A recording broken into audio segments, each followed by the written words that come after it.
అందరికీ నమస్కారం. ఈరోజు శుభదినం. నాకు చాలా సంతోషకరమైనటువంటి రోజు.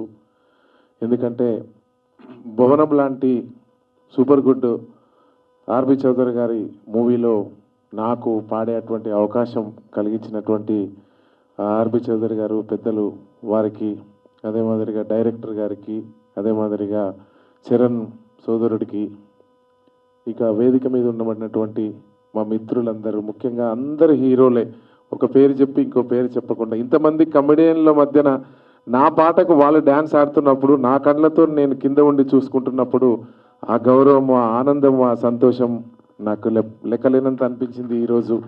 ఎందుకంటే నేను అంటేనే మీ అందరికీ తెలుసు, నల్గొండ బిడ్డగా, నల్గొండ గద్దరుగా ఇప్పుడు ఆంధ్ర అండ్ తెలంగాణ తెలుగు ప్రజల హృదయాంతరాలలో మొత్తం ఎక్కడ చూసినా నల్గొండ గద్దరు. ఇక్కడ 3 రంగుల జెండా కానీ, అక్కడ జెండాలు జత కట్టించడం కానీ, ముఖ్యమంత్రులకే నేను అంత పాటలు పాడినా, అంత క్రేజీ ఉన్నప్పటికీ నాకు ఎప్పుడు ఒక హెల్తీ ఉండేది. ఎప్పుడు కూడా ఒక్క సినిమాలో కూడా 20 ఏళ్ళ నుంచి పోరాడితే ఒక్క అవకాశం కూడా రాకపోయే. ఈ అవకాశం రాదు అని నా గమ్యం ఏమిటో తెలియక నేను ఆ ఎలక్షన్ పాటల్లో పాడుతున్నా. నేను ఎన్నడూ తృప్తి పడలేదు. దయచేసి సార్, మీరు ఇంత గొప్ప మనసుతోని ఈరోజు ఇంతమంది ఆ అన్నలందరి సమక్షంలో డ్యాన్స్ ఆడేటువంటి అవకాశం కలిగించినటువంటి మీ అందరికి కూడా ఎప్పుడు కూడా అన్నలు, మిమ్మల్ని అందరినీ కూడా మర్చిపోను.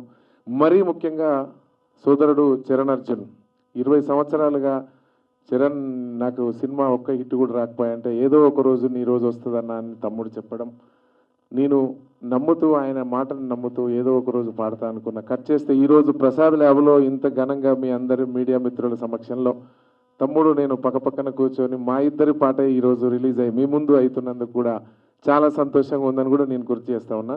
ముఖ్యంగా ఈ పాట హిట్కి చరణ్ అర్జున్ చాలా బలమైన కారణం.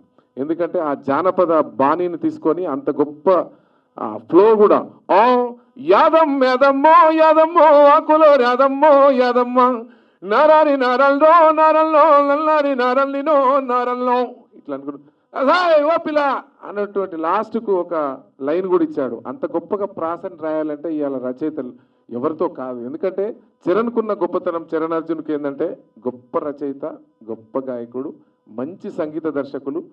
ఈ 3 కలిగినటువంటి దేవుడు కలిపిన బంధంగా నా సొంతటి తమ్ముడు కాకపోయినా అంతటి ఆనందాన్ని కలగజేస్తూ మా అన్నకు ఇంత గొప్ప అవకాశం ఇవ్వాలి అని గుండె నిండా కోరుకొని ఈ అవకాశం ఇచ్చినందుకు మనస్ఫూర్తిగా తమ్ముడు చరణ్కి, మీడియా మిత్రులకి, వేదిక ముందున్నటువంటి నా అన్నతమ్ములందరికీ కూడా మరొక్కసారి చేతులెత్తి నమస్కరిస్తూ సెలవు తీసుకుంటాను.